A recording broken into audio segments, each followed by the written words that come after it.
হরি বল হরি বল। তো আমার ভগবান কৃষ্ণ জন্ম নিয়েছেন প্রথমে মাতা দৈবকীর গর্ভ হতে কংসের কারাগারে।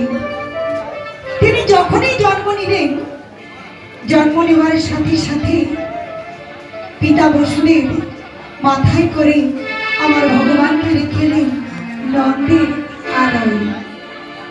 সেখানে আমার মা নন্দরানীর কোলে আমার গোপাল মাতৃ স্নেহে বড় হতে লাগলেন ধীরে ধীরে। ওই গোপাল যখন বড় হলো, মধুর বৃন্দাবন ধামে শ্রীমতী রাধা রানীর সঙ্গে প্রেমের লীলা করলেন, যুগল লীলা করলেন। দাদা কথা যখন বলবো রিপিটটা কম রাখবে, ভোকালটা আরেকটু তুলুন। তো কি বলছে গানের ভাষায় আমার মহাজন? কংসের কারাগারে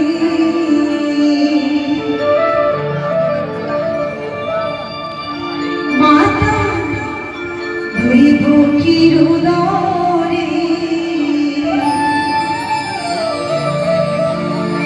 জন্ম নিল ভগবান।